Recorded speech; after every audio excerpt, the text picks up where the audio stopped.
Operation Pacific Angel এই যৌথ মহড়া সম্পন্ন হচ্ছে 18 তারিখে, যেটি শেষ হয়েছে। তিনটি C-130J সুপার হারকিউলিস বিমানে করে তারা চট্টগ্রামে এসেছেন, এই খবরটা, এরকম খবর আমরা পাচ্ছি। এই যেটি বলছিলাম যে অনেক গুজব, গুঞ্জন, আশঙ্কা, আলোচনা চলছে এটি নিয়ে। আপনার কাছ থেকে আসলে, যেহেতু আপনি নিরাপত্তা বিশ্লেষক, বিশেষ করে এই খবরগুলোর প্রতি আপনার দৃষ্টি রাখেন আপনি, এবং আপনি চট্টগ্রামে আছেনও বটে। তো মাথার বারে সেই বন্দরটার প্রতিও আমেরিকানদের এখানে একটা, যেটা যেহেতু এটা জাপানিজরা করছে, হয়তো আমাদের অনেক আলোচকরা এগুলো আলোচনায় আনতে চাচ্ছেন না বা পাচ্ছেন, সেটা মাতার বাড়িকে ঘিরে কিন্তু আমেরিকানদের যথেষ্ট আনাগোনা আছে। তো চীনের প্রভাব মোকাবেলায় যুক্তরাষ্ট্র যদি বাংলাদেশের সমুদ্র বন্দরকে আসলে কোন রকম ব্যবহার করে, সেটি কি আমাদের জন্য সুখকর? মার্কিন যুক্তরাষ্ট্র সিঙ্গাপুরের কে একেবারে ধরতে গেলে তাদের নিজের বন্দরে ব্যবহার করে।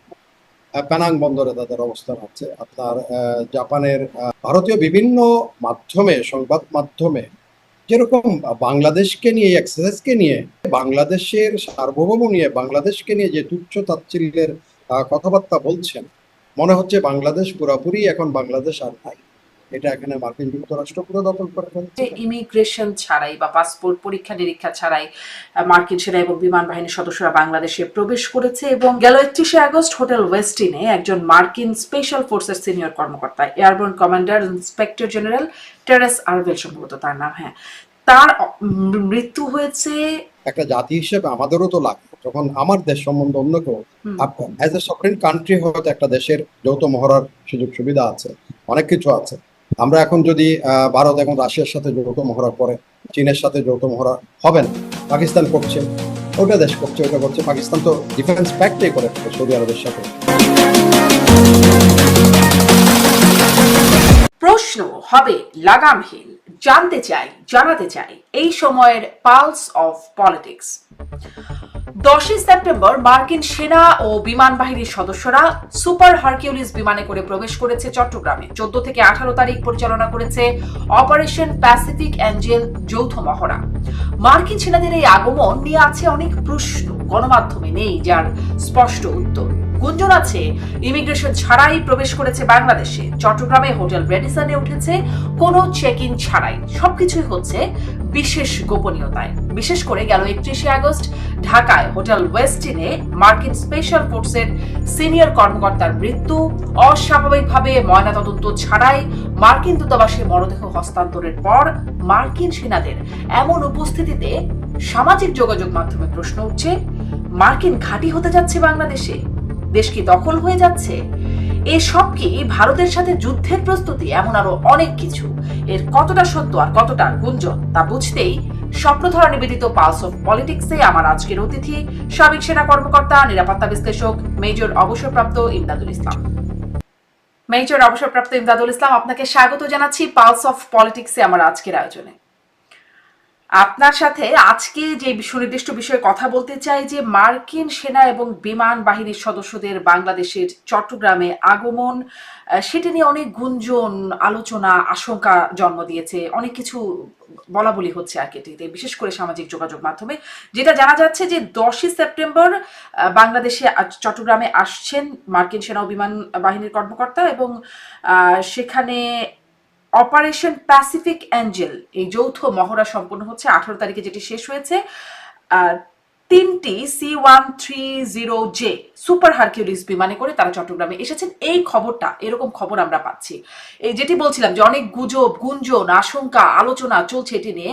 আপনার কাছ থেকে আসলে, যেহেতু আপনি নিরাপত্তা বিশ্লেষক, বিশেষ করে এই খবরগুলোর প্রতি আপনার দৃষ্টি রাখেন আপনি, এবং আপনি চট্টগ্রামে আছেনও বটে, আপনি একটু যদি বলেন যে আসলে কি ঘটলো, আসলে অস্বাভাবিক কিছু ঘটলো কি যা আমাদের জানার বাইরে? ধন্যবাদ। আসলে আমার ছবি কি ঠিকঠাক মতো হ্যাঁ, জি আসছে? জি, আমার তো আপনাকে আমরা ঠিক দেখতে পাচ্ছি। ঠিক। আমি আসলে আপনার এই প্রশ্নে যাওয়ার আগে আমাদের যারা দর্শক শ্রোতা যারা আছেন, ওনাদের জন্য একটু সামান্য একটা প্রিলোড আমি দিতে চাচ্ছি। সেটা হচ্ছে, বর্তমান বিশ্ব তার নানা সংঘাত, ভূ রাজনীতি, ভূ প্রেক্ষাপট, ভূ অর্থনীতি, এগুলো মিলিয়ে আমার কাছে চারটি ভর কেন্দ্র, অর্থাৎ চারটি সেন্টার অফ গ্র্যাভিটির মধ্যে বিভক্ত হয়ে আছে বলে। এর মধ্যে প্রথমটা হচ্ছে ল্যাটিন আমেরিকা, সেখানে ভেনেজুয়েলাকে ঘিরে আপনার সেটা হচ্ছে। তারপরে ইউক্রেনকে ঘিরে ইউরোপ, সেখানে একটা শক্তির রাশিয়া, ইউক্রেন এবং ইউরোপিয়ান ইউনিয়ন, তারা একটা শক্তির ভরকেন্দ্র, সেখানে সংঘাতের ভরকেন্দ্র সৃষ্টি হয়েছে পৃথিবীতে। আরেকটি হচ্ছে মধ্যপ্রাচ্য, যেখানে ইসরায়েলের বেপরোয়া আচরণ এবং সেখানে তার আপনার অনেকটা সম্প্রসারণবাদী মনোভাব এবং বিশ্ব সমস্ত নীতি কৌশল যা আছে মানবাধিকার সবগুলোকে বৃদ্ধাঙ্গুল দেখিয়ে ভুলান্বিত করে তারা তাদের মতো কাজ করে যাচ্ছে, গণতন্ত্র চালিয়ে যাচ্ছে। 3 নম্বর। 4 নম্বর হচ্ছে আমাদের এই অঞ্চল, যেটাকে নিয়ে আমরা আজকে হয়তো সেটা হচ্ছে বাংলাদেশ এখানে চাইলেও বা না চাইলেও একটা ভর কেন্দ্রের অনেকটা কেন্দ্রস্থলের দিকে চলে আসছে। সেটা হচ্ছে যেমন আমাদের এখানে আমাদের এই যে পার্শ্ববর্তী সন্নিহিত অঞ্চল, মিয়ানমারের পশ্চিমাঞ্চল, সেখানে চীনের ডিপসি পোর্ট, চীন মিয়ানমার অর্থনৈতিক করিডোর, একই সাথে আপনার চীনের আবার কোকো আইল্যান্ডে ভারতের একেবারেই যেটা বলে ঘাড়ের উপর গিয়ে নিঃশ্বাস ফেলছে। কোকো আইল্যান্ডে গিয়ে তারা তাদের নৌ ঘাঁটি, বিমান ঘাঁটি করছে। একই সাথে আবার ইন্দো প্যাসিফিককে ঘিরে, যেখানে ভারত, আমেরিকা, ব্রিটেন এবং অস্ট্রেলিয়া মিলে কোয়াড করেছে চীনের বিরুদ্ধে গিয়ে একটা গাঠবন্ধন যেটাকে বলে, সেটা তারা করেছে কোয়াড নাম দিয়ে। সেখানে আবার চীন সেটাকে আরো কিছুটা গিয়ে সামোয়াতে গিয়ে, দ্বীপপুঞ্জে গিয়ে তাদের সামরিক অবস্থান জানান দিয়েছে। এবং সেখানে আপনার মালাক্কা থেকে চীনকে দক্ষিণ চীন সাগরে ব্লকেড করে, অনেকটা হ্যস্তন্যস্ত করে সেখান থেকে তাকে পশ্চিমাঞ্চলের দিকে আসতে বাধ্য করে। একই সাথে অতি সম্প্রতি একেবারেই গত পরশুদিনে হয়ে গেছে, দোহা সম্মেলনের পরেই একটা নতুন জিনিস আমরা হয়তো আমাদের আলোচনার প্রেক্ষাপটে এগুলো আসবে। পাকিস্তান এবং সৌদি আরবের মধ্যে একটা ডিফেন্স প্যাক্ট হয়েছে, যেখানে পরিষ্কার বলা হয়েছে একটি দেশ আক্রান্ত হলে অপর দেশও আক্রান্ত হয়েছে, এরকম ধরে নেওয়া। এই যখন পৃথিবীর বিভিন্ন যেটা সংঘাত প্রবণতা থেকে অর্থনৈতিক নিজেদের মধ্যে এক ধরনের আপনার যার যার প্রভুত্ব প্রতিষ্ঠা করার বা যার যার প্রভাব বিস্তার করার, এই সমস্ত কিছুকে নিয়েই এই পৃথিবীর ভরকেন্দ্রগুলি এখন সংঘাতের ভরকেন্দ্র এগুলো সৃষ্টি হচ্ছে। তা আমাদের এখানে যেটা হয়েছে তো সম্প্রতি, সেটা হচ্ছে কিছুটা এখানে অতি একেবারেই রয়টার্স এর একটা রিপোর্ট আমি কয়েকদিন আগেই দেখেছি। সেটা তারা বলেছে এখন বর্তমানে যে চীন এবং যেটা চীন আপনার সাংঘাই কোঅপারেটিভ কোঅপারেশন কাউন্সিলের মাধ্যমে যেটা দেখিয়েছে, জানান দিয়েছে বিশ্বকে, এবং চীনের সেখানে দ্বিতীয় বিশ্বযুদ্ধের জয়লাভকরণের যে অনুষ্ঠান করেছে, সেখানে বিশ্বকে যে শক্তির মহড়া প্রদর্শন করেছে, সেখান থেকে আমেরিকানরা একটা বার্তা পেয়েছে যে পৃথিবীর বিভিন্ন যে নৌবন্দর বা সমুদ্র বন্দর যেগুলো আছে, বিশেষ সমুদ্র বন্দর কথা বলা হয়েছে, সেখানে তাদের অনেকগুলো দুর্বলতা তারা তাদের কৌশল তারা বের করেছে। এবং তারা বলছে যে চীনের যে প্রভাব, সেটাকে যদি কাটেন করতে হয় বা সেটাকে কন্টেইন করতে হবে, ধরে রাখতে হবে, বা সেটাকে যদি আপনার একটা নির্দিষ্ট আপনার গণ্ডির মধ্যে আবদ্ধ করতে হয়, তাহলে পৃথিবীর বিভিন্ন অঞ্চলে যে সমুদ্র বন্দরগুলো আছে সেদিকে মার্কিন যুক্তরাষ্ট্রকে তাহলে চীনের প্রভাব মোকাবেলায় কি এই এই উদ্যোগ যুক্তরাষ্ট্রের, সেটি একটু জানতে চাই। এবং আমি যে প্রশ্নটিতে গিয়েছিলাম সেটি একটু সুনির্দিষ্টভাবে আপনার কাছে জানতে চাই যে আপনি এই ঘটনা, যেটি আসলে তাদের যে আগমন, তাদের যৌথ সামরিক মহড়া, এর মধ্যে অস্বাভাবিক কিছু আপনি দেখেন কিনা? এটা হচ্ছে অস্বাভাবিক স্বাভাবিক দুটা দিক আছে। স্বাভাবিক দিক হচ্ছে এই যে কথা বলছি, ক্যাসিসি বলে একটা আছে, যারা ঝুঁকি নির্ণয় করে, ঝুঁকি সম্বন্ধে অবহিত করে, তার যে প্রতিষ্ঠাতা ভদ্রলোকের নাম হচ্ছে রবার্ট পুলি। রবার্ট পুলি যেটা বলেছেন, একেবারে অতি সম্প্রতি রয়টার্স এর এটা রিপোর্টটা বেরিয়েছে, সেটা সিঙ্গাপুর ভিত্তিক এই থিঙ্ক ট্যাঙ্ক, তারা বলেছে যে চীন পৃথিবীর এখন 72টার মতো সমুদ্র বন্দরে তাদের প্রভাব বিস্তার করেছে। যদি একটা তাদের মধ্যে যে ট্রেড ওয়ার সম্ভাব্য যেটা হতে পারে, বাণিজ্য যুদ্ধ, বা সেটাকে ঘিরে সত্যি সত্যি যদি কোনো ধরনের যুদ্ধ, বা তাইওয়ানকে ঘিরে যে যুদ্ধে যদি জড়ায়, বা ভেনিজুয়েলাকে, আমি এই জন্য ভর কেন্দ্রগুলোর কথা বললাম, ভেনিজুয়েলাকে ঘিরে সেখানেও চীন জানান দিয়েছে তাদের অবস্থা, সেগুলোতে ভেনেজুয়েলার বন্দরকে অবরোধ করা, তারপরে এখানে আমাদের এদিকে বন্দর, আমি তো বললামই যে একটু আগেই আপনার ইয়ের থেকে সরে আসা, তাদেরকে মালাক্কার দিক থেকে সরে তারপরও সে বলছে, ক্যাসিসি বলছে, রবার্ট লুই বলছে যে এখানে 72টা বন্দরের মতো বন্দরে, পৃথিবীর বন্দরে চীন তার প্রভাব বিস্তার করেছে।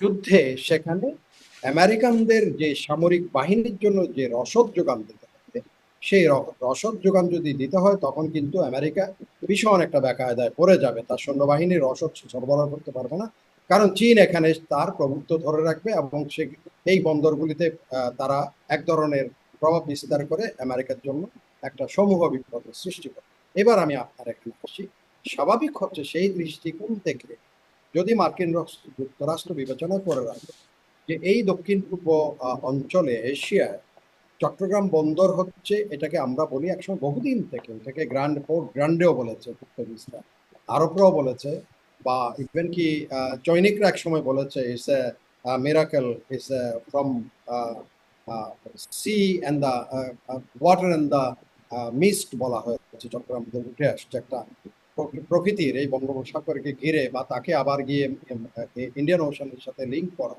এগুলোর মধ্যে তার একটা বৈচিত্র্য আছে। একই সাথে আরেকটা জিনিস এখানে আমাদের মনে রাখতে হবে, সেটা হচ্ছে আমাদের একটা নতুন বন্দর হচ্ছে, হ্যাঁ, এটা সমুদ্র বন্দর হচ্ছে চট্টগ্রামের অদূরে, তো মাথার বাড়ি, সেই বন্দরটার প্রতিও আমেরিকানদের এখানে একটা, যেটা যেহেতু এটা জাপানিজরা করছে, হয়তো আমাদের অনেক আলোচকরা এগুলো আলোচনায় আনতে চাচ্ছেন না বা পাচ্ছেন, সেটা মাতার বাড়িকে ঘিরে কিন্তু আমেরিকানদের যথেষ্ট আনাগোনা সেখানে জি, আছে। আপনি আমাকে একটু সুনির্দিষ্টভাবে বলবেন মেজরিন দা, যে আসলে কি তাহলে চীনের প্রভাব মোকাবেলার কারণেই আমাদের মানে বাংলাদেশের চট্টগ্রামের সমুদ্র ঘাঁটি বা সেটি ব্যবহারের কোনো একটা মানে চেষ্টা, আপনি বলছিলেন চীন আসলে 72টির মতো দেশে এরকম তারা প্রভাব বিস্তার করছে সমুদ্র বন্দরগুলোতে, সেটির কি কোনো প্রচেষ্টা?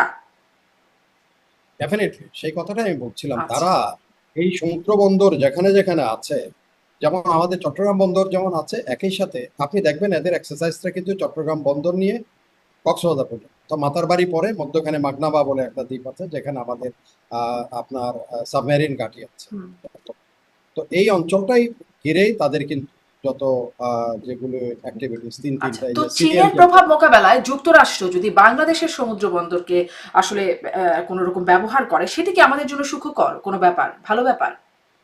সেটা সেটা পৃথিবীতে কোনটা এখনো পর্যন্ত, আপনি যেমন ধরেন, আপনি মার্কিন যুক্তরাষ্ট্র সিঙ্গাপুরের কে একেবারে ধরতে গেলে তাদের নিজের বন্দরে ব্যবহার করে।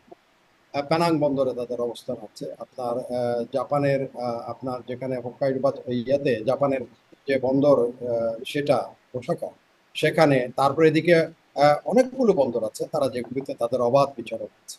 তো এখানে যদি আপনার এখন যে পরিস্থিতি যাচ্ছে, বিশেষ করে মিয়ানমার এবং সেখানে আহ, তাকে ভিত্তি করে, বিশেষ করে মিয়ানমারকে ভিত্তি করে তো আপনার চকপিও ডিপ সি পোর্ট, চায়না, সেটার সাথে চট্টগ্রামের একটা সন্নিহিত অঞ্চল, এদের দুইটা একইভাবে লিঙ্ক আপ, কিন্তু দুটাই বঙ্গোপসাগরকে ঘিরে করছে।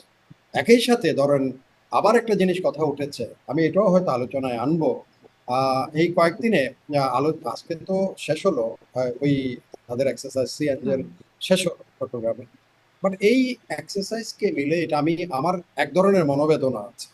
ভারতীয় বিভিন্ন মাধ্যমে, সংবাদ মাধ্যমে যেরকম বাংলাদেশকে নিয়ে, এক্সারসাইজকে নিয়ে, এমন কেউ কেউ এটাও বলছেন, যারা খুব সুনামধারী, আমি নামগুলি বলতে চাচ্ছি না, তাদের অনেকের প্রতি আমার শ্রদ্ধা আছে, তারা আলোচনা করেন, তারা ভূ রাজনীতি বুঝেন, ভূ অর্থনীতি বুঝেন, ভূ কৌশল বুঝেন, কিন্তু যেভাবে বাংলাদেশের সার্বভৌম নিয়ে, বাংলাদেশকে নিয়ে যে তুচ্ছ তাচ্ছিল্যের কথাবার্তা বলছেন, সেটা কিন্তু এক ধরনের, এটা মার্কিন যুক্তরাষ্ট্রের সাথে এক ধরনের, চীন হোক সেটা না হোক, মার্কিন যুক্তরাষ্ট্রের সাথে একটা সার্বভৌম দেশ হিসেবে বাংলাদেশ সেনাবাহিনী বা বিমান বাহিনী বা নৌবাহিনী এক ধরনের মহড়া করতে পারে, এটা পৃথিবীর দেশে দেশে মহড়া, কিন্তু সেই মহড়াকে ভিত্তি করে আপনি যখন একেবারে একটা দেশের উপরে একেবারে অনাহুত, যেমন আমি নাম ধরে বলি, বিনা সিকরির মতো অ্যাম্বাসাডার ছিলেন, বাংলাদেশকে জানে, তারপরে ধরেন আপনার প্রফেসর, ওনাকে আমার অত্যন্ত চেলানি, আমি শ্রদ্ধা করি ওনার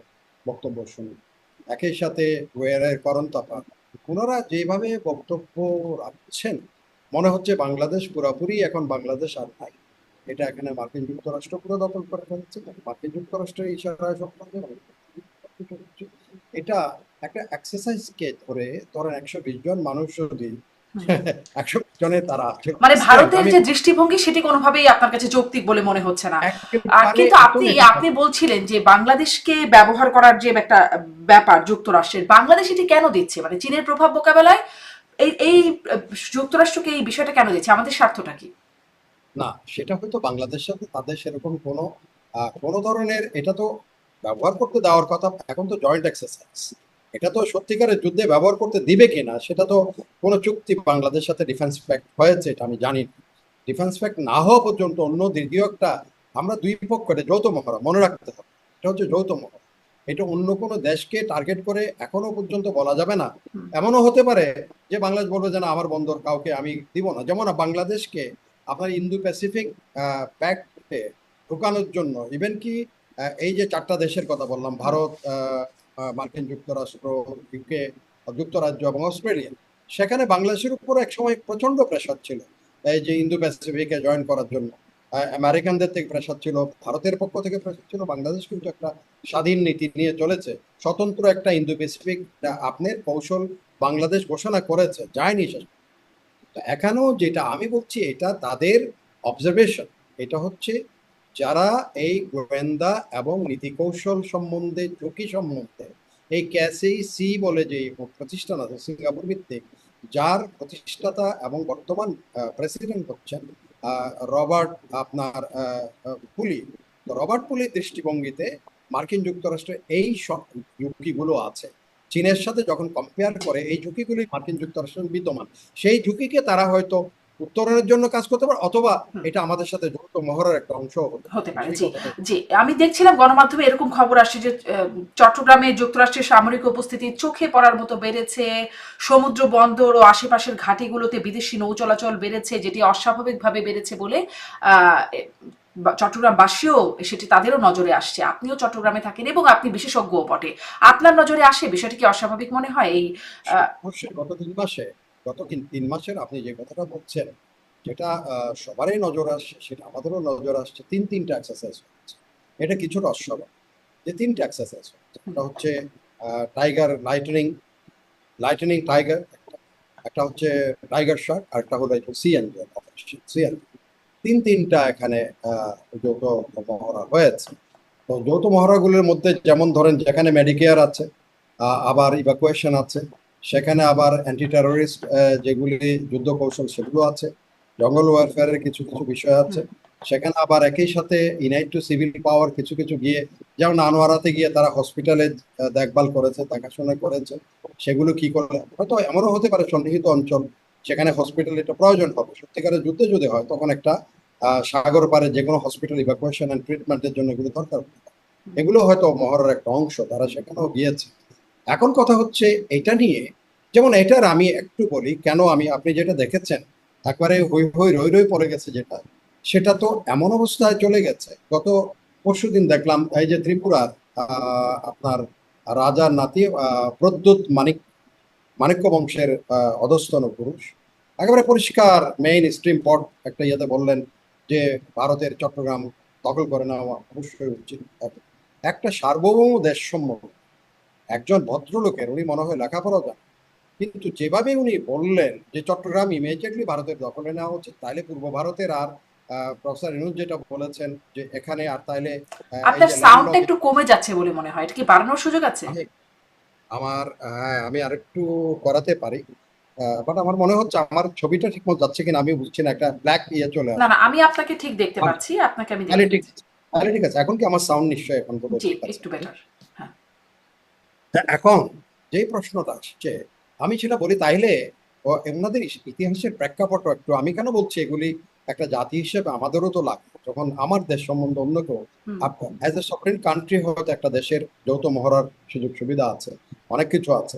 আমরা এখন যদি ভারত এখন রাশিয়ার সাথে যৌথ মহড়া করে, চীনের সাথে যৌথ মহড়া হবে না, পাকিস্তান করছে, ওটা দেশ করছে, ওটা করছে, পাকিস্তান তো ডিফেন্স প্যাক্টে করে ফেললো সৌদি আরবের সাথে, যে if one country is attack then it will be consider that both the country are hmm. Under. তো এগুলো হতে পারে এইসব থেকে। এখন তার অর্থ এই নয় যে সেই দেশটাকে আমি যা তা বলে যাব, সেটা ওয়েট এন্ড সি হচ্ছে না জি, হচ্ছে ভারতের আবার সেখানে। কিছু পাল্টা এখানে পদক্ষেপের কথাও আমি গণমাধ্যমে দেখছিলাম। আপনার বক্তব্যের প্রেক্ষিতেই সেটা বলি। সেদিকে একটু আসি। মানে ভারতের প্রতিক্রিয়ার জায়গাটাও আমি একটু বিশেষ করে কথা বলবো যে তাদের যে অযৌক্তিক প্রতিক্রিয়া আপনি বলছেন সেটি নিয়ে আমি একটু কথা বলবো। কিন্তু ওই যে মানে অস্বাভাবিক কিছুটা আপনিও বলছিলেন তিনটি সামরিক মহড়ার মধ্যে হয়ে গেল, কিছুটা অস্বাভাবিকতা তো এক্স্যাক্টলি। দেখেনি। আমি একটু একদম। এই ঘটনার মধ্যে কিছু বিষয় সুনির্দিষ্টভাবে জানতে চাই। এই যে সুপার হারকিউলিস যুদ্ধ বিমানে করে মার্কিন সেনারা আসলো, এই যুদ্ধ বিমানটা এটি আসলে এটি কি উদ্দেশ্যে ব্যবহৃত হয় বা কি কাজে কি পারপাজে এটি ব্যবহৃত হয়? এটা এটা হচ্ছে একেবারে পুরোপুরি ক্যারিয়ার একটা। এটা কোনো ফাইটার এয়ারক্রাফট না, এটা বমারও না। এটা বমও করে না, এটা ফাইটও করে না, ফাইটিং। এটা হচ্ছে ক্যারিয়ার। আপনি বহন করে নিয়ে আসছে এবং এটা জাপান থেকে ফ্লাই করে আসছে। জাপান থেকে তারা C-130, এটা হলো পরিবহন এবং পরিবহন বিমানের মধ্যে এটা বড় সড়ো আকারে, অনেক বড় সড়ো। আমাদেরও C-130 আছে, আর বাংলাদেশেও আছে, বাংলাদেশ এয়ারফোর্সও C-130 আছে। আকারে এবং অনেক আমার বড়সড় মানে কত? পরিবহন সক্ষমতা কেমন? এইটার মধ্যে ধরেন আপনি আসতো অনেক সময় একেবারে যদি পরিবহন করে, তারা যুদ্ধাস্ত্র অনেক কিছু বহন করে নিয়ে আসতে পারে, ট্যাঙ্ক নিয়ে আসতে পারে, কামান নিয়ে আসতে পারে, অনেক কিছু নিয়ে আসতে পারে। সসৈন্য যারা তাদের লোক যেগুলো অস্ত্র অস্ত্র আছে সেগুলো নিয়ে এয়ারবর্ন এরা অনেক সময় ক্যাপাবিলিটিস আছে, আকাশ থেকে সৈন্য নামাতে পারে। এইগুলো আছে, তার এই ক্যাপাসিটি আছে, বাট এটা ইটসেলফ ইজ নট এন বমার যে বম করবে সে তো বা এইরকম নিজের। একটা বড় যেটি আসলে যুদ্ধাস্ত্র বা সামরিক অস্ত্র বহন করতে পারে, এয়ারবর্ন মানে আপনি বলছিলেন যে বিষয়গুলো ব্যবহার করতে পারে, বিশাল পরিবহন সক্ষমতা সম্পন্ন সেটি, সেই পরিবহন বিমানটি সেটি 92 জন মানুষ নিয়ে আসার মতো আসলে, মানে যেটি আইএসপিআর এর বক্তব্য এবং ইউএস এম্বাসির যে বিবৃতি তাদের দেখা যাচ্ছে, সেখানে দেখা যাচ্ছে তাদের আহ, বিমান এবং সেনাবাহিনীর 92 জন সদস্য এই মহড়ায় অংশ নিতে এসেছেন। না, সেই মানুষ শুধু মানুষগুলোকে হিসাব করলে হবে না তো। সেই মানুষগুলোর অনেক কিছু আছে। যেমন তাদের মধ্যে তাদের ব্যক্তিগত অনেক জিনিসপত্র যেগুলো আছে তাদের। আবার ওখানে এক্সারসাইজের জন্য তাদের আমরা এগুলো বিগ প্যাক করি। ওটা তো 80 পাউন্ড তো অনেক সময় তার কাঁধও নিতে হবে তাকে। কাঁধে নিয়ে সেটাও একটা এক্সারসাইজের অংশ। সে তো এখানে এসে শুধুমাত্র তার সিম্পল ইউনিফর্ম পরে ঘুরে বেড়াবে না। এখানে মধ্যে তার যা যা নেওয়ার কথা, কি কি ক্যারি করবে, কোনো সময় তার 40 পাউন্ডার নিবে, কখনো 80 পাউন্ড নিবে, তার এখানে তার তাঁবু থাকবে, তার হুম। অন্যান্য রসদ থাকবে, সামগ্রী থাকবে। এই যে ইভ্যাকুয়েশন করছে সেখানে তো অনেক কিছু আছে এখানের মধ্যে। ধরেন তার যদি মনে করে যে ইভ্যাকুয়েশনের জন্য ইভেন কি অ্যাম্বুলেন্সও সে ক্যারি করে নিয়ে আসতে পারে, এগুলির মধ্যে সব হুম। সাপোর্টিং যত জিনিসগুলো আছে সেটাই হচ্ছে তার পরিবহন বিমানের ক্যারেক্টারিস্টিক্স, এটা নিয়ে আসা। এটাই হচ্ছে বিষয়। জি। তো এই যে আমি আমি সক্ষমতার কথা জানতে চাইছিলাম এবং কতজন আসছে সেই বিষয়ে বলছিলাম। আহ, এই তারা না, বলছে আমরা যে যদি 92 জন আমরা এসেছেন, যখন বিভিন্ন গণমাধ্যমে 120 দেখা যাচ্ছে 120 জন। জি, 120 120 জন। কিন্তু আমি দেখছিলাম আইএসপিআর এবং ইউএস এম্বাসির যে বিবৃতি সেখানে দেখা যাচ্ছিল 92 জনের কথা তারা বলছেন।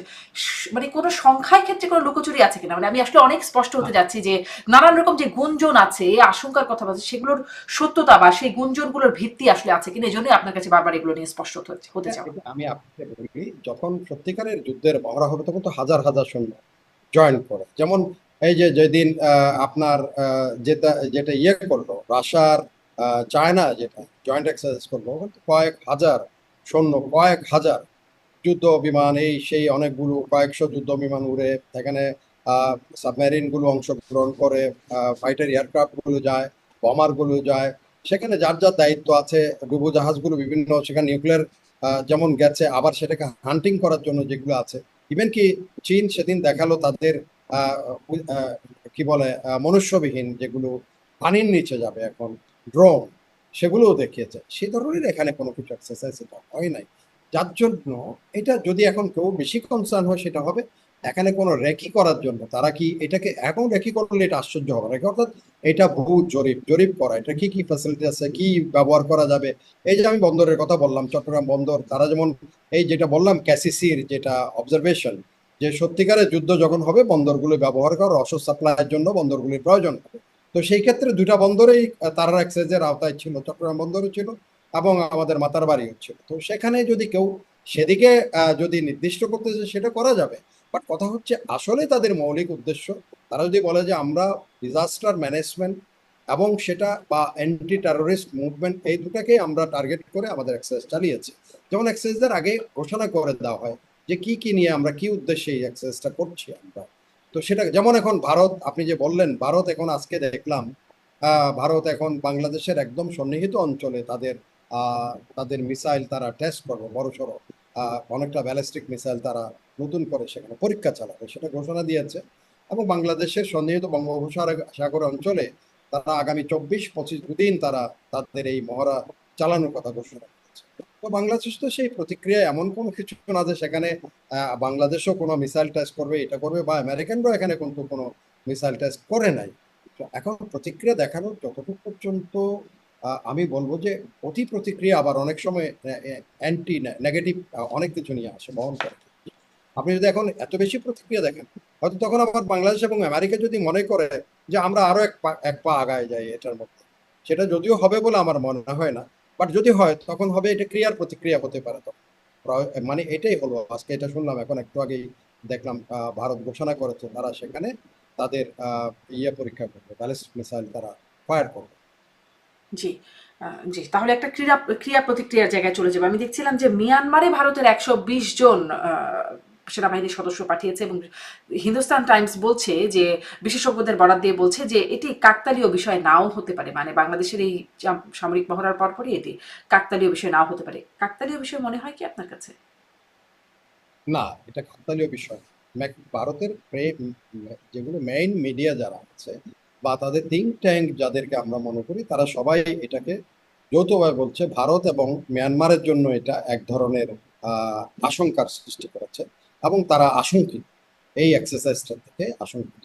সেখানে আবার কিছু কিছু মাধ্যম আমি দেখলাম মিয়ানমারের কাছিন অঞ্চলে যেই প্রেশাস অর্থাৎ মূল্যবান খনিজের জন্য চীনকে মার্কিন যুক্তরাষ্ট্র তার ট্যারিফ আরোপ করতে পারছেন, যেই ট্যারিফটা এখন ভারতের উপর আরোপ করতে পেরেছে, 25 থেকে 50 নিতে পেরেছে। কিন্তু চীনের সাথে এত কথা, এই ট্রেড ওয়ারের কথা বলছি, এত কথা হচ্ছে, সেখানে চীনের উপরে সেই ট্যারিফ কিন্তু বাড়াতে পারে নাই। তার কারণ হচ্ছে চীন থেকে মার্কিন যুক্তরাষ্ট্র সেই মূল্যবান, যেগুলো অত্যন্ত মূল্যবান, যেগুলো পৃথিবীতে খুব দুর্লভ, সেই খনিজ তারা নেয় সেখান থেকে সংগ্রহ। তো আমি যেটা দেখলাম একটা চ্যানেলে, তাদের একটা ইন্টেলিজেন্স রিপোর্ট, সেটা বলবো কাছিন অঞ্চলে, সেটা হচ্ছে আমি চেষ্টা করেছি গুগলে গিয়ে এই জিনিসটা কি আসলে বের করার জন্য। সেটা হচ্ছে রেডার্স বলে, তার রেডার্স, এটা হলো একটা খনিজের নাম, এটা রাডার না আবার, যেটা দূরদর্শন বা আবার রেড করে, যেটা আমরা সেনাবাহিনীতে রেড করা, এটাও না, কিন্তু এটা রেডার্স বলে, রেডার্স উচ্চারণটা রেডার্স। আমি অনেক চেষ্টা করেছি, বাট তারা বলছে সেখানে 200 থেকে 300টা স্পট তারা মার্ক করেছে মার্কিন যুক্তরাষ্ট্র, তাদের নিজস্ব যে প্রযুক্তি আছে বা তাদের স্যাটেলাইট, সেখানে দেখা গেছে এই একেবারেই দুর্লভ, যেটা চীনও সমানভাবে আগ্রহী। কাচিন স্টেটে এরকম 200 থেকে 300টা স্পট আছে যেখানে এটার মৌজুদ আছে। এবং এটা যেটা বলা হয়েছে সেখানে ওই রিপোর্টে, সেটা কনসেন্ট্রেট অবস্থায় পাওয়া যায় না, যেমন গোল্ড ধরেন বা অন্যান্য ইউরেনিয়াম বা অন্যান্য জিনিসগুলোকে অনেকটা কিছুটা কনসেন্ট্রেট অবস্থায়, এটা কনসেন্ট্রেট অবস্থায় চীন পায় নাই এ পর্যন্ত। বাট এটা কাচিন স্টেটে যেটা তারা ডিটেক্ট করেছে, সেখানে 200 থেকে 250টা জায়গায় কিছুটা কনসেন্ট্রেটেড অবস্থায় এই একেবারে অতি দুষ্প্রাপ্য বস্তুটা সেখানে আছে। সেটার উপরে এখন নজর আছে বিভিন্ন দেশের, এবং তারা সেখানে ভোলাটাইলিটি, অস্থিরতা সৃষ্টির মাধ্যমে সেখানে এক ধরনের অপারেশন চালিয়ে সেগুলো দখলে নেওয়ার একটা প্রচেষ্টা আছে বলেও একটা সন্দেহ করছেন। তো সেখানে সেটা যদি হয়, তাহলে ভোলাটাইলিটি এখানে কিন্তু আরো বেশি করে মানে ব্যাপৃত ভূ হবে। রাজনৈতিক নানান রকমের সমীকরণ আছে, আসলে একটা বা দুইটা সমীকরণের জায়গা না, যা বোঝা যাচ্ছে জি, আপনার কথা শুনেও। আবারও একটু ওই ঘটনায়, মানে মার্কিন সেনা বিমান বাহিনীর বাংলাদেশে আসার ঘটনায় আরও যে বিষয়গুলো নিয়ে কথা হচ্ছে, যে তারা আসলে ইমিগ্রেশন ছাড়াই বা পাসপোর্ট পরীক্ষা নিরীক্ষা ছাড়াই মার্কিন সেনা এবং বিমান বাহিনীর সদস্যরা বাংলাদেশে প্রবেশ করেছে, এবং এই ঘটনায় বাসদ, বাংলাদেশের মূলধারার একটি রাজনৈতিক দল, তারা বিক্ষোভ প্রকাশ করেছে। সিপিবিও এটি নিয়ে বলছে যে এটিতে সার্বভৌমত্বের জন্য হুমকি। আসলে কি এরকমটা হয় যে সামরিক মহড়ার জন্য যারা আসছেন তাদের পাসপোর্ট বা ইমিগ্রেশন হয় না? এটা কি স্বাভাবিক? হ্যাঁ, এটা কিন্তু অনেক সময় হয়তো, এটা আমি জানি না, ওনারা যদি নিশ্চিত হয়ে বলেন তাহলে দ্যার ইজ এ ডিফারেন্ট। আর এটা যদি এরকম যৌথভাবে আসে, তাদের মিশন, তাদের যে এম্বাসি আছে, এম্বাসির মাধ্যমে তারা, অথবা আমাদের ইমিগ্রেশন অথরিটির মাধ্যমে সেন্ট্রালি একটা দিয়ে তারা কিন্তু সিল করে নিতে পারে ইমিগ্রেশন তাদের জন্য তাদের ভিসা এগুলি সবগুলি সেন্ট্রালি কালেক্ট করে তাদের ওখানে তাদের যে ভিসা যেটা আছে সেটার মধ্যে ইমিগ্রেশন অফিসার এই অফিসার এদের ছবি এদের সবকিছুই তারাই কনফার্ম করে। হয়তো আমাদের যেমন নোট বারবার দেয়, ফরেন মিনিস্ট্রি থেকে নোট বারবার দেওয়া হয়, নোট বারবার দিলে এগুলি ইস্যু করে, তারা ধরে নেয় যে এটা সরকারিভাবে এই সমস্ত জিনিসগুলো করা হচ্ছে এবং ওই নোট বারবারে তাদের পাসপোর্ট নাম্বার তার সবকিছু ওখানে সবকিছু উল্লেখ থাকে। এই তো সেজন্য সেটা যদি করে থাকে, এটা ডিপ্লোম্যাটিক ওয়েতে বিভিন্ন প্রসেস আছে, সেসব প্রসেস তারা হয়তো কালকে দেখবেন যে এটা যদি বলে থাকে, দেখবেন আবার আইএসপিআর বলবে যে এটা ইমিগ্রেশন, এটা তাদের এম্বাসির মাধ্যমে তারা করে নিয়েছে বা তারা করেছে, ইমিগ্রেশন অফিসার করেছে, এবং সেটা তো না জেনে এখন বলা যাবে না। আর কি ধরনের, এখন তো আরেকটা জিনিস হয়েছে, যেমন ধরেন এনডিএ সাইন করেছে, আমরা জানি না এখন বাংলাদেশ নন ডিসক্লোজার একটা এগ্রিমেন্ট সাইন করেছে অতি সম্প্রতি। সেখানে যদি এই ধরনের কোনো সুযোগ রেখে থাকে, পারস্পরিক দুই দেশের সামরিক মহড়ার মধ্যে তাদের ভিসার প্রয়োজন হবে না বা তাদের ইমিগ্রেশনের তাদের জন্য ওয়াইপ করা হয়েছে, তাইলে সেটা তখন এটা কিন্তু তার ডিসক্লোজ হবে না। তো এরকম ক্লজও কিন্তু থাকতে পারে। হাজার হাজার সৈন্য যখন ইমিগ্রেশন ইয়ে করতে যায়, যৌথ মহড়া যায়, সেখানে কিন্তু এই ইমিগ্রেশন লাইন ধরলে 4 দিন 5 দিন চলে যাবে খালি এই কয়েক হাজার সৈন্যের ইয়ে করার জন্য। তো সেটা হতো সেন্ট্রাল কমান্ড আছে তাদের, বা এরকম আমি যেটা এই যে চীনের কথা বললাম, কয়েকদিন আগে মহড়া হলো সেখানে, তারপরে রাশিয়ান সৈন্যরা চলে আসলো কয়েক তার হাজার। মানে এরকম আসলে হতে পারে নন ডিসক্লোজারের মধ্যেও কিছু আছে কিনা, কোনো শর্ত আছে কিনা এরকম। থাকতে পারে, জি, নট সেরকম শিওর, যেহেতু তার জন্য ডিসক্লোজড না, এই না ডিসক্লোজড disclose। না হওয়া অনেক কিছুই আসলে এরকম গুঞ্জন, গুজব, আশঙ্কা, আলোচনার জন্ম দিচ্ছে। আপনি নন ডিসক্লোজারের কথা বলছিলেন, কদিন আগেই আমরা খুব আলোচনা শুনলাম, করিডোর দেওয়ার ব্যাপারটায় আলোচনা আসলো, এবং তখনও কিন্তু পররাষ্ট্র উপদেষ্টা বলেছিলেন যে এই বিষয়ে কিছু শর্তাবলী নিয়ে আলোচনা হয়েছে, সেই বিষয়ে এখনই বিস্তারিত কিছু বলবো না, মানে তিনি সেই বিষয়ে তখন বলতে অস্বীকার করেছিলেন। পরবর্তীতে এটা নিয়ে যখন আলোচনা উঠলো, তখন আমরা দেখলাম নিরাপত্তা উপদেষ্টা তিনি বলে দিলেন, খলিলুর রহমান তিনি বলে দিলেন যে এটি আসলে এরকম কিছু হয় নাই, কোনো আলোচনাই নাকি হয় নাই, কিন্তু পররাষ্ট্র উপদেষ্টা বলেছিলেন নীতিগত সিদ্ধান্ত হয়ে গেছে। তারপরে প্রেস সচিবও বললেন এরকম কিছু হয় নাই, পরে বললেন আসলে এটা করিডোর, এটা মানবিক, শুধুমাত্র মানবিক কাজে নানান রকম দিকে আর কি কন্ট্রাডিক্টরি কথাবার্তাও আসলো, যেটি আসলে ওই যে নন ডিসক্লোজারের মতোই মনে হয় যে কিছু ডিসক্লোজ করা হচ্ছে না, কিছু আটকে রাখা হচ্ছে এরকম বিষয়। সেটির কি কোনো প্রক্রিয়া এখানে বেগবান হচ্ছে, মানে এই সব ঘটনার মধ্য দিয়ে? যদিও বা একটু বলি, এই কথাটাও মনে করিয়ে, মানে দর্শকদের উদ্দেশ্যেও বলি এবং প্রাসঙ্গিকভাবেই বলি যে সেনাপ্রধান বলেছেন যে নো ব্লাডি করিডোর বিজনেস, এই কথাটা সেনাপ্রধান মানে বলে রেখেছিলেন। তারপরে একটু জিজ্ঞাসা, কিছু কি এগোচ্ছে? জি, এটা আসলে নন ডিসক্লোজার এগ্রিমেন্টটা যখন সাইন হয়েছে তার আগের বিষয়, এটা হচ্ছে আর পর, এটা হচ্ছে তারা বলছে ট্রেড নেগোসিয়েশন করতে গিয়ে, বাইলেটারাল ওই যে ট্যারিফটাকে নেগোসিয়েট করতে গিয়ে তাদেরই বাধ্য করা হয়েছে। তো সেখানে সুযোগ আসলে আমি ওই কথাটা তো আসবো, ওই যে বললাম না নর্থ সরি ল্যাটিন আমেরিকান, ওখানে একটা খুব ভালো গ্লোসারি আছে, সেটা হচ্ছে বানানা এক রিপাবলিক বলে একটা কথা আছে। এটা বিংশ শতাব্দীর শুরুতেই আমেরিকান এক ভদ্রলোক, লেখক ও হেনরি বলে ভদ্রলোক, এই বানানা রিপাবলিক কথাটা চালু করেছিলেন। সে বানানা রিপাবলিকের একটা অন্যতম বৈশিষ্ট্য হচ্ছে একমুখী একটা রপ্তানি দ্রব্য নিয়ে তারা সবসময় ইয়ে করে, মানে তারা লিড নেয় সবসময় একটাই রপ্তানিমুখী। এখন দেখা যাচ্ছে আমাদের এখন অলমোস্ট এই রেডি গার্মেন্টসের দিকে আমরা এই একটাই রপ্তানিমুখী পণ্যের দিকে বেশি করে ঝুঁকে যাচ্ছি, অনেকটা ও হেনরির বানানা রিপাবলিকের মধ্যে। কারণ হচ্ছে কি, এটা পুরো নেগোসিয়েশনটা হয়েছে আপনার রেডি গার্মেন্টসকে ধরে। তো সেখানে অনেক কিছুকে হয়তো তারা এখন, যেহেতু আবার ওই যে বললাম এনডিএ নন ডিসক্লোজার এগ্রিমেন্ট, তো the wall has to sides, আমরা দেওয়ালের একদিকে দেখছি, দেওয়াল ওই দিকেরটা কিন্তু আমরা দেখতে পাচ্ছি না, যেহেতু ঘোষণা করা হচ্ছে না। তো আপনি যেটা বললেন করিডোরের বিষয়টাতে আসে, করিডোরটা আমাদের মাননীয় যে পররাষ্ট্র যিনি উপদেষ্টা আছেন তৌহিদ হোসেন সাহেব, উনি কিন্তু নিশ্চিত করে ফেলেছিলেন যে করিডোরের সবকিছু হয়ে গেছে, মাত্র দুইটা বিষয় নিয়ে একটু আলোচনা, দুইটা হলেই আমরা করিডোর, এদের কথা বলে দিলেন একদম সাংবাদিকদের ওপেনটা, এখানে ভুল করার কোনো কিছু নেই, যে কথা হয়ে গেছে সবকিছু, দুই একটা বিষয় একটু ইয়ে আছে, এগুলো আমরা হয়ে গেলে হয়ে যাবে। এর ভিতরে আমাদের মাননীয় যিনি নিরাপত্তা উপদেষ্টা ডক্টর ফজলুর রহমান, উনি আরো এক ধাপ আগিয়ে গেলেন। উনি হয় নাই কথাটা বলেন, উনি আরো এগিয়ে গেলেন, মানে করিডোর মানবিক, এটা করিডোরটা মানবিক করিডোর হবে।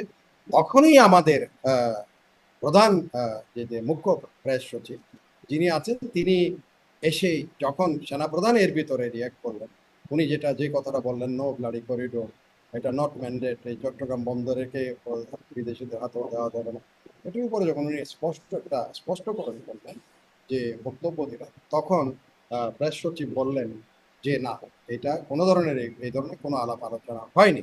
তখন দুজন কিন্তু উপদেষ্টার কথা আর রইল না, দুজনেই কিন্তু বলেছিলেন, বাট প্রেস সচিব সেটাকে এর পরপরই প্রধান উপদেষ্টা একটা বক্তব্য, জাতির উদ্দেশ্যে বক্তব্য উনি বললেন, একদম ক্লিয়ার করে দিলেন এই ধরনের কোনো আলাপ আলোচনা হয় নাই করিডোর। তো এই হলো করিডোরের অবস্থা সেই পর্যন্ত। তবে এটা নিশ্চিত যে করিডোর সংক্রান্ত একটা জোরালো আলাপ আলোচনা হয়েছে, অনেকটা পথে গিয়েছিল। না হলে সেনাপ্রধানও বা কেন বলবেন নো ব্লাডি করিডোর, বা আরেকজন পররাষ্ট্র উপদেষ্টাও কি করে বলেন যে দুই একটা বিষয় বাদে আর সবকিছু কথাবার্তা হয়ে গেছে, বা নিরাপত্তা উপদেষ্টাও কি করিডোর অলমোস্ট কি কি হয়ে গেছে সব আলাপ আলোচনা করেছেন, সেগুলো বিষয় ছিল। বাট এটা এখন অনেক কিছু এখানে আসছে করিডোরের বিষয় নিয়ে, কারণ করিডোরটা, সেই করিডোরের কথা ইয়ে করতে গিয়ে আমার মনে হয় আমরা অনেকগুলি নেতিবাচক আপনি মেসেজ নেপিডোকে দিয়ে ফেলেছি। এটা হয়তো সদুদ্দেশ্য হোক অথবা না বুঝে হোক, ভুল বশত হোক, যে মিয়ানমারকে আমরা দিয়েছি। কারণ এখনো পর্যন্ত পৃথিবীর কোনো দেশ বলে নাই যে রাখাইন স্টেটের উপরে মিয়ানমারের সার্বভৌম স্বীকৃত নয়, বা মিয়ানমারের রাখাইন স্টেটকে সার্বভৌম, স্বাধীন সার্বভৌম দেশ, এই কথাও কেউ কিন্তু বলে না। ইভেনকি আরাকান আর্মি, যাদের জন্য এত কথাবার্তা বলা হচ্ছে, আরাকান আর্মিও বলে না যে আমরা স্বাধীন, তারা স্বাধীনতা ঘোষণা করে।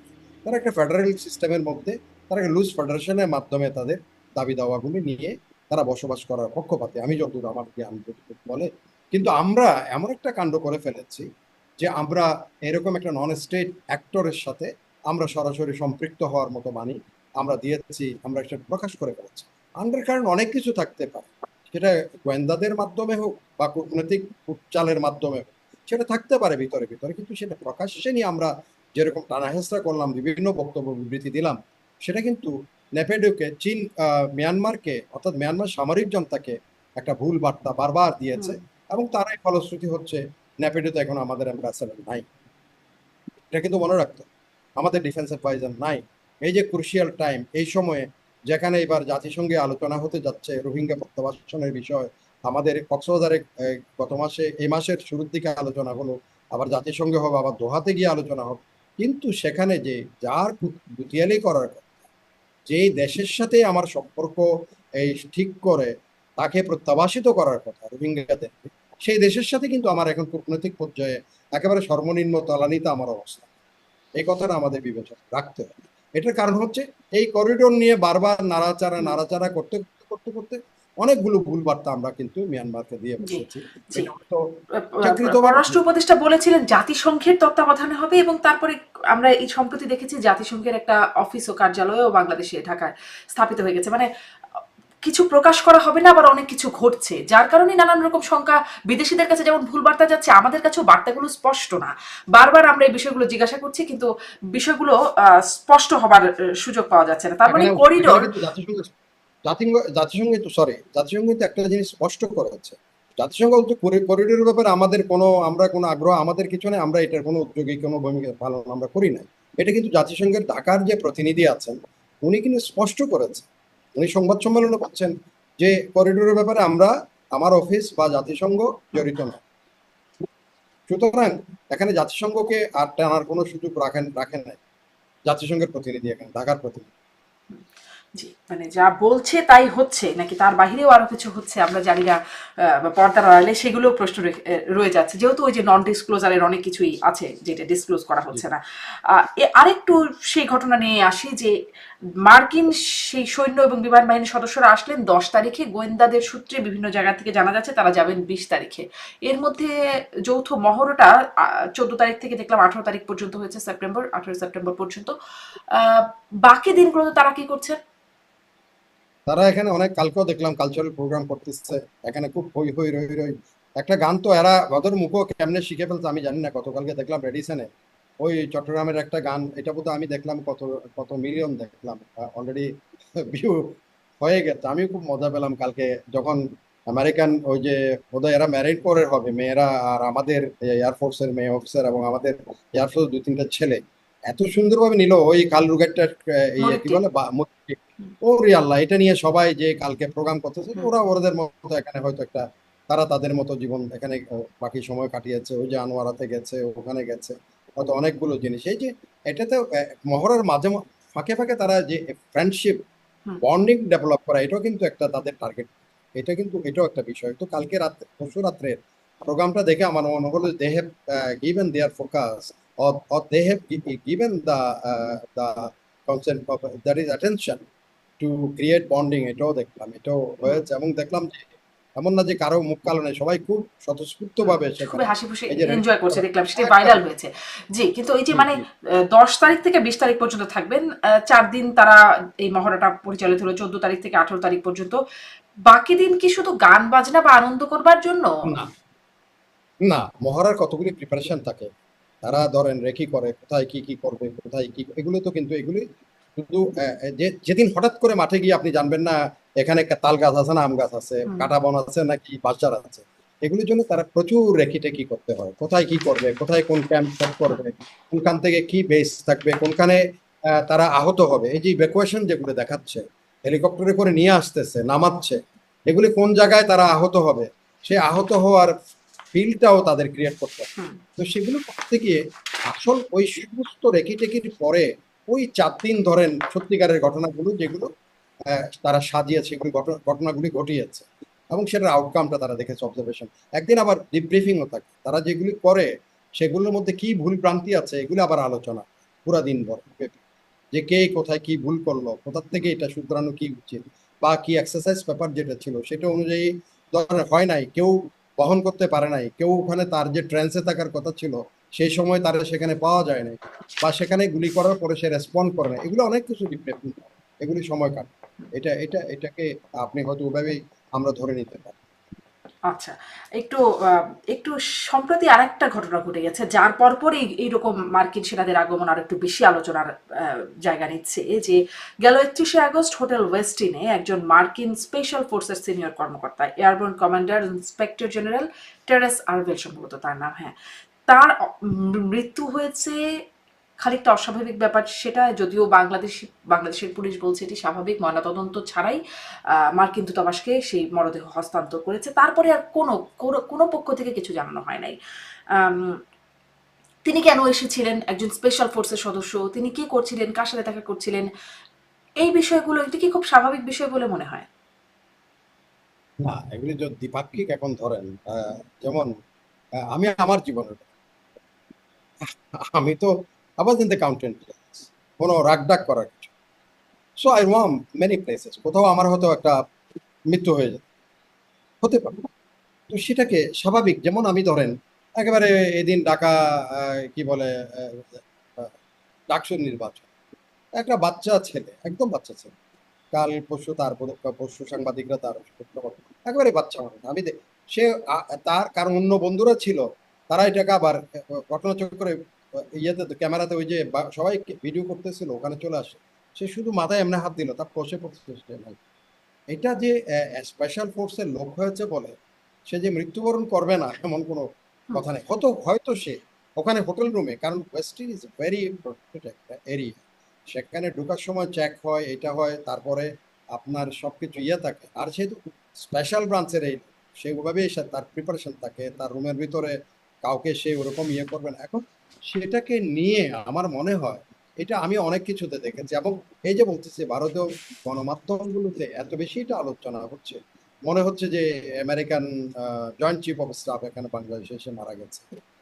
এটাকে অন্যভাবে নিতে পারছি না, হুম। অন্যভাবে নেওয়াই কিন্তু যে ছিল উচিত। প্রশ্নগুলো আসলে আসছে, যে কারণে আসলে বিশেষ করে যে আসছে তিনি আসছে সাধারণ আসছে আসছে। স্বাভাবিক আমার মতো মানুষ গিয়ে মারা স্বাভাবিক গেছেন নয়, ব্যাপারটা তা না, স্বাভাবিক স্পেশাল নয়, ফোর্সের। স্বাভাবিক নয় বলে হয়তো তাকে স্পেশালি পোস্টমর্টেম ছাড়াও হয়তো তারা নিয়ে গেছে, তাদের মধ্যে এরকম ওই যে আবার ঘুরে ফিরে আসবে এনডিএ, যদি এরকম কিছু থাকে আমাদের পারস্পরিক, তাইলে তুমি আমারও কিছু করবো না, আমি তোমারও কিছু করবো না, এরকম কিছু যদি থাকে, because it is not disclose, আমি আপনি এখন বলতে পারবো না যে তাকে কেন করা হলো, সে বলবে যে ওখানে আমার সাথে তার এগ্রিমেন্ট আছে, তো কি করা, তখন সেটা কিছু করার নেই। হুম। এই কিন্তু জন্যই এটি কি এখানে এটি কি মানে স্বাভাবিক? আপনি বলছিলেন, তারপরে একটু আবার জিজ্ঞাসা করি না, বোঝবার জন্য। অস্বাভাবিক। আপনি যখন কোনো আমাদের দেশে যেমন একজন নাবিকও যদি এখানে জাহাজে এই যে পানিতে পড়ে মারা যায়, ওই যে উঠার সময় সিঁড়ি দিয়ে ম্যাক্সিমাম ক্যাজুয়ালিটিস হয় মানে কর্ণফুলী নদীতে, তারা যখন তাদের ওই জাহাজে ধরেন এক একটা 8-10 তলা কাছে থেকে মনে হয় যে মানে এটা একেবারেই বোধহয় একটা স্বাভাবিক একটা রশি দিয়ে উঠতেছে, কিন্তু মাঝামাঝি যখন যাবেন, এবং I have the bitter experience, মাঝামাঝি যাওয়ার পরে আপনার মনে হবে যে এখন কি নেমে যাবো না উপরে উঠবো, উঠতে গেলেও তো ভয় লাগতেছে, নিচের দিকে এটা একটা ডেঞ্জারাস। অনেক সময় নাবিকরা তাদেরও তো হয়তো তাদের প্রেশার বা মাথা ঘুরা বা যে কোনো কারণে হয়তো স্লিপ করে পড়ে গেল, আর সে উঠলো না, কয়েক 2-4-5 দিন পরে তারে পাওয়া যায়, সেটা পোস্টমর্টেম করতেই হবে। সে যে দেশে যাবে এদেশ থেকে পোস্টমর্টেম রিপোর্টটা অ্যাকম্পানি করে যে তার মৃত্যুটা স্বাভাবিক, কারণ তার আত্মীয় স্বজন আছে, তার ইয়ে আছে, তারা যদি এখানে কেউ মেরে ফেলে তা has to be face the trial. এখন সেটার জন্য তার পোস্টমর্টেম রিপোর্ট দরকার। এখন তারা যদি দে আর কনভিন্স যে তার আমার এখানে তো এই ফ্লোরে কেউ আসে না আমাদের সৈন্যরা ছাড়া, কথার কথা ওই ফ্লোরটা যদি তাদের বুক থাকে, এবং তাদের মধ্যে তারা যে মনে করে যে এই ফ্লোরে অন্য কেউ আসে, তাদের সিসিটিভি ক্যামেরা আছে, এবং এটা ক্লোজ, একেবারে প্রত্যেকটা ওখানে প্রত্যেকটা স্টেপ কিন্তু রেকর্ড থাকে। এই যে ওয়েস্টিন বলেন বা 5 স্টার হোটেলগুলি তাদের করিডোরগুলি এমনকি কতগুলো তো আছেই, আপনি যেই ফ্লোরে না আপনার রুম এই ফ্লোরে আপনি যেতেও পারবেন, বিকজ ইজ লাইক দ্যাট। সুতরাং এগুলি অনেক কিছু বিষয় আছে এখানে। আর যেহেতু এটা পোস্টমর্টেম হয় নাই, এই জন্য কথাগুলি আসতেছে, পোস্টমর্টেম হলে এই কথাগুলি আসতো না। জি, মানে পোস্টমর্টেম না হওয়াটাই একটা অস্বাভাবিক ব্যাপার, এবং তারপরে আর কেউ কিছু জানালো না, জানা গেল না।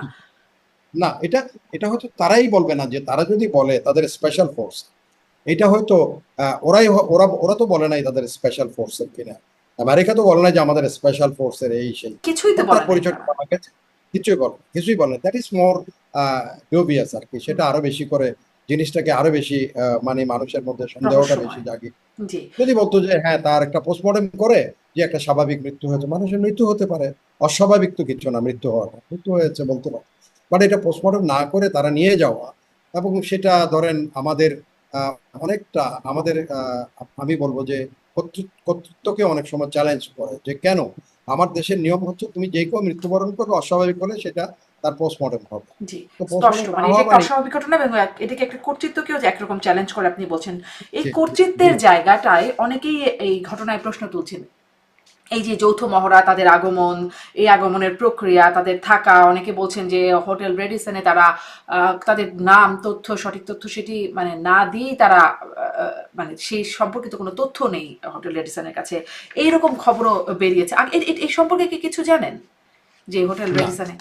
আমি বলি এটা আমি একেবারে যারা করেছে এটা খুব ভালো উদ্দেশ্যে যে করেছে সেটা নয়, তারা যখন লবিতে সেগুলো ভিডিও করে তার মধ্যে সেসব সোশ্যাল মিডিয়াতে ছেড়ে দিয়েছে, বলা হচ্ছে এরা কোনো চেক ইন না করে, তো চেক ইন না করলে তাদের রুম তো আছে, প্রত্যেকের নামে রুম আছে, এবং সেই রুমগুলো এই আমাদেরও গেস্ট আমরা বুক করে রাখি, যে গিয়ে আগে বুক করা থাকে, গ্যাস দিয়ে বলে আমার এত নাম্বার রুম, এই আমার, ব্যাস শেষ, ফিনিশ। ওরা আবার করে কি, ধরেন তাদের প্রোটোকল অফিসার আছে, প্রোটোকল অফিসার প্রত্যেকের ফর্ম ফিল আপ করবে, তার পাসপোর্টের ছবি তাদের হোটেল কিন্তু কর্তৃপক্ষ এই দিয়ে রাখে। প্রক্রিয়াগুলো মানা হয় নাই, বা এই প্রক্রিয়াগুলো করা হয় নাই বলে এটা বলা হচ্ছে। এটা এটা এটা যেহেতু এটা নিশ্চিতভাবে, আমি যেহেতু এটা কখনো তাদের হোটেল কর্তৃপক্ষের কথা বলি নাই বা আমেরিকান, এটা আমার মনে হয় এটা খুব বেশি সিরিয়াস কোনো বিষয় হতে পারে না। যখন যৌথ মহড়ার মধ্যে এই লোকগুলি আসছে, তারা সেন্ট্রালি হয়তো তাদের চেক ইনটা সেন্ট্রাল, তারা সব কাগজপত্র দিয়ে রেখেছে, হয়তো আমি জানি না বলে আমি বলে দিচ্ছি। এখন জি। হোটেল জি। কর্তৃপক্ষ মতো করে যেই তো তাদের সবারই এই কাগজপত্র আছে আমাদের কাছে, আমরা তো মেনে চলছি, সবকিছু করেছে, তখন কিন্তু আবার এটার কোনো যুক্তি থাকবে না। জি। যেমন আমি বলি কিছুদিন আগেও তো ওই যে আপনার প্রোগ্রামেই করলাম, এখন দেখেন এই কোয়ার্টার মাস্টার ইয়েকে নিয়ে কি ধরনের, তাকে হাউস অ্যারেস্ট, তা বন্দি, তার ওই সেই সেই রীতিমতো এখন অফিস করতেছে, প্রত্যেকদিন অফিসে যাচ্ছে, হাসি খুশি খেলতেছে। তো ভাগ্য ভালো যে আমি যদি আপনারা বলে ফেলতাম যে হ্যাঁ ওরা যা বলেছে এটা সত্য, তাইলে বুঝেন এখন ওই আপনার অনুষ্ঠানের যে ক্রেডিবিলিটি আছে। দেখেন আমি আপনার অনুষ্ঠানে এভাবে বলছি না, আমি সবারই বলি, আপনার প্রশ্নের বা আপনার অনুষ্ঠানের যে মান, সেটাকে দুইটা মানুষের উল্টাপাল্টা কথা দিয়েই কিন্তু শেষ করা যাবে। আজকে দেখেন যে মিডিয়াগুলো এখন বলছিল, ভারতের যারা বলছিল, আমি তখনই আপনাকে বলছিলাম যে তার যে এই যেমন আপনি বলছিলেন ইয়ের কথা, একটা ইয়ের ভারতের একটা পত্রিকার কথা বলছিলেন, যারা অত্যন্ত গুণী বা অত্যন্ত তারা কুলীন, তারা সত্যকে সবসময় জজবাজি করে। আমি তারপরও বললাম যে যদি ভূমিকম্প হতে পারে, না হলে কি করবেন, তা প্রেডিকশন করতেছে, এবং সেটা বললাম যে না তার এই ব্যাপারে কোনো কিছুই হবে, এবং সত্যি সত্যি সে এখন উনি দিব্যি ওনার অফিস করতেছেন, কনফারেন্স করতেছেন, সবকিছু করতেছেন। এখন যদি আমি আপনি সেদিন বলে দিতাম যে না, আমাদের যারা শ্রোতা আছেন, এই যে আপনার লক্ষ লক্ষ যারা শ্রোতারা আছে এখন শুনে আমাদের অনুষ্ঠান, তারা বলতো যে আরে দূর ভাই, মেজর ইমদাদের প্রোগ্রাম শুনে লাভ নাই, সেদিন এই তো কি ফালতু কথা বলছে, বা শারমিনের অনুষ্ঠানে এই ধরনের কথা হয়। এই জন্য আমি বলবো এই কথাটা, যে তারা কেউ যদি সেটা নিশ্চিত না হয়ে এই যে জি। ভিডিওতে যেহেতু ইয়েতে যেহেতু দিয়েছে। এই বিষয়ে শঙ্কা মানে গুঞ্জন গুজবও যদি হয় ওঠে, তাহলে বিষয়গুলো মানে মূলধারার গণমাধ্যমেও কিছু আসছে না। কোথাও এটি মানে এটা নিয়ে কোথাও লুকোচুরি হচ্ছে বলে মনে হয় কিনা পুরো প্রক্রিয়াটা নিয়ে? কারণ এটা নিয়ে প্রশ্ন কেন উঠছে, হয়তো এটার একটা কারণ হচ্ছে এই শেখ হাসিনার সরকার পতন, তার আগে থেকেই শেখ হাসিনা নানা বক্তব্য যে এখানে মার্কিন ঘাঁটি করার চেষ্টা হচ্ছে, আমি যদি সেন্ট মার্টিন দিয়ে দিই আমি ক্ষমতায় থাকতে পারবো, খ্রিস্টান রাষ্ট্র বানানোর প্রক্রিয়া, মানে এই কথাগুলো তিনি বলেছেন যে এটা করতে পার, এবং পতনের পরেও তিনি বলেছেন এগুলো করিনি বলেই আমি ক্ষমতায় থাকতে পারিনি। এই যে বক্তব্য, তার সেই বক্তব্য সমর্থনে মার্কিন স্টেট ডিপার্টমেন্টের মাইক বেঞ্চ টাকারসনকে যে দেওয়া সাক্ষাৎকার সেখানে আসছে, বা জেফ্রি স্যাক্স তার যে বক্তব্য, মানে এই যে ঘটনাগুলো ঘটছে, তারপরে যখন এইরকম বিষয় হচ্ছে, মানুষ হয়তো অনেকভাবে দুয়ে দুয়ে চার মিলাচ্ছে, বা তারপরে হয়তো চারে চারে আটও মেলানোর চেষ্টা করছে অনেকে, মানে এই ঘটনাগুলো ঘটছে, সে কারণে আসলে এই প্রশ্নগুলো জিজ্ঞাসা, যেখানে স্পষ্ট হবার সুযোগ আছে কিনা, কেন স্পষ্ট করা অনেক হচ্ছে না? অনেক অনেক অনেক অনেক ধন্যবাদ। আপনি অত্যন্ত দারুণ একটা মজার জিনিসকে লিঙ্ক করে দিয়েছেন আমাকে। আমি এখনই বলছি, পাকিস্তানের সেনাপ্রধান ফিল্ড মার্শাল আসিফ মনির, আপনি প্রেসিডেন্ট ট্রাম্পের সাথে লাঞ্চ করেছেন। এটা সারা পৃথিবীতে একটা একটা আমি বলবো সপ্তাহ আশ্চর্যের একটা আশ্চর্য। কারণ ইউএস প্রেসিডেন্ট সহজে খুব কম দেশের সরকার প্রধান বা রাষ্ট্রপ্রধানরা তাকে তাদের সাথে হোয়াইট হাউসে বসে দুপুরে লাঞ্চ করেন। ওদের কথা বাদ দেন, সেখানে একটা দেশের সেনা প্রধানের সাথে লাঞ্চ করেছে, এবং সেটা পুরো হয়ে হয়ে, বিশেষ করে ভারতও তো এটা একটা মানে পুরা কূটনৈতিক তাদের জন্য একটা ধস, মানে একটা আনওয়ের কর্ডের মতো হয়ে গেছে। আসিফ মুনির সেখান থেকে বেরিয়ে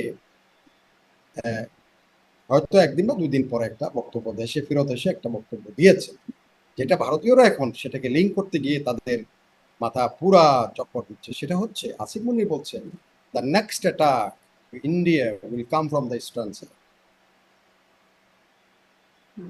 এই কথাটা কিন্তু আজকে ম্যাক্সিমাম তাদের থিঙ্ক ট্যাঙ্করা কিন্তু তাদের বক্তব্যের মধ্যে আলোচনা করতে নিয়ে আসছে। The next attack India will come from the eastern side. এই কথাটা আসিফ মুনির বলেছে। সে আসিফ মুনির কথা ধরে এখন এখানের এই এক্সারসাইজ, ছোটখাটো এই এক্সারসাইজ 120 জন মানুষের এক্সারসাইজকে এখন এইটার মধ্যেই অনেকে অনেক কিছু এর মধ্যে খোঁজাখুঁজি শুরু করেছে। কেউ কেউ বলেছেন, আজকে দেখেছি আমি সেখানে পূর্ব ভারতকে বিচ্ছিন্ন করার জন্য এটার একটা মহড়া চলছে পূর্ব ভারতকে। হ্যাঁ, আর আরেকটা তো বললাম ভলাটাইলিটি সৃষ্টি করা, আরেকটা আছে যেখানে স্বতন্ত্র এই যে রাষ্ট্রের কথা বললেন, সেটা ঠিক আছে।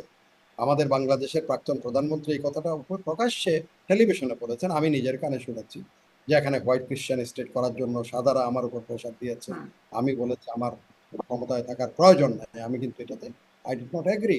উনি এগ্রি করেন নাই বলছেন, এই কথা আমরা প্রকাশ্যে সবাই শুনেছি টেলিভিশনে।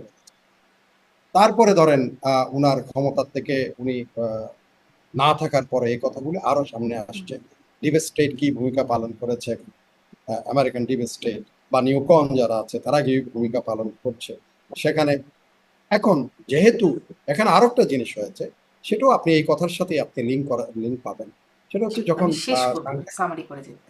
হ্যাঁ, জি জি জি, আমি সাংহাই কোঅপারেশন কাউন্সিলে সেখানে যখন ভারত একদম গিয়ে চীনের সাথে গলাগলি করে ফেললো অনেকটা, এবং চীনের প্রধান পররাষ্ট্রমন্ত্রী যখন চলে আসলেন দিল্লিতে, এবং নরেন্দ্র মোদী সেটাও আবার অনেকটা প্রটোকল, কূটনীতির প্রটোকলে খুব কম আছে যে প্রধানমন্ত্রী সরাসরি পররাষ্ট্রমন্ত্রীকে রিসিভ করা, সেখানে আবার আসো ভাই আসো, অনেকদিন পরে গলাগলি করলাম, এরকম টাইপের এগুলি সব মার্কিনরা আবার অনেকটা কিভাবে নিয়েছেন তারা জানে। তো সেখানে দেখা গেল রাশিয়ার সাথে, চীনের সাথে হঠাৎ করে ভারত এই মুখী হয়ে গেল, মানে ওদিকে। সেটার জন্য তারা চিন্তা করছে যে American deep state whether they are taking another course to size India, তাদের সেভেন সিস্টারকে টার্গেট করে।